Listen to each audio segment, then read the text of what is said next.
Hi everyone, comic book reviewer here. This time doing the first Christmas, but also a Hanukkah film review. And this one is on 8 Crazy Nights. Now, as you know, yeah, 8 Crazy Nights is an adult animated Hanukkah musical comedy drama film that was directed by Seth Kesley, as well as being written by Adam Sandler himself, who also gave us films like, yeah, Big Daddy, Jack and Jill, and I Now Pronounce You Chuck and Larry. So I kind of think, yeah, after sitting down to watch the film, after kind of seeing some of the trailers and seeing other people's reviews, I think the best I would say about 8 Crazy Nights, it's one of those Adam Sandler films that knows what it's trying to be. The premise of the film is meant to follow in the small fictional town of Dewsbury. We see how Davy Stone, who is this out of control 33-year-old Jewish alcoholic troublemaker, who's pretty much the sort of black sheep of the town community, gets himself into a massive amount of trouble, and after getting himself into worse trouble, ends up getting himself arrested. And we kind of see how, yeah, after being given opportunities to help kind of clean up his act, we see how he's about to be sent to prison until Whitey, a 69-year-old volunteer referee, offers to help him. And over the film, we see how Whitey does everything that he can to help Davy clean up his act and help him be a better person.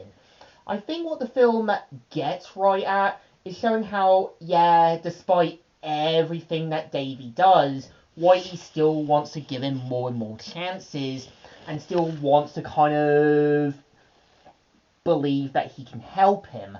And I think the film really does try to tackle the themes of dealing with grief, being redeemed, and being helped.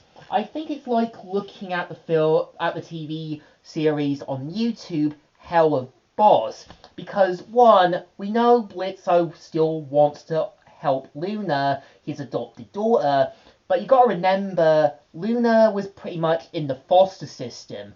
She's gonna be like this typical hot-headed kid, and despite everything that Blitzo does, he still wants to believe that Luna can be helped, and still sees her as this one good thing that he can basically help. And I think looking at the film, yeah, it's kind of clear the film really does take moments to try and be serious.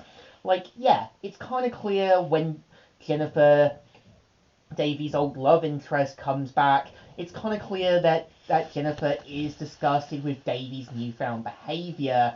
And I think when you've got the song That Was Long Ago, it's just them looking back at the past. And I think the point of the song is meant to say, that was then, this is now. And I think the point of the film is also meant to show that, yeah, Davy will over time change as a person. And I think when you do have one of the previous bullies who used to bully Whitey's sister, it's clear that he changed, but it was clear that the things he did to Eleanor isn't gonna come undone. Because yeah, the people you've hurt, pushed away, or neglected aren't always gonna forgive you. And sometimes, yeah, your actions aren't always going to come undone. I think as long as you ignore the stereotypes, the sort of enforced, grossed out humor, I think it's not a bad film, but I think it's one of those Adam Sandler films that's gonna be over the top. It's gonna throw characters left and right, and it's gonna be one of those films that has a cult following.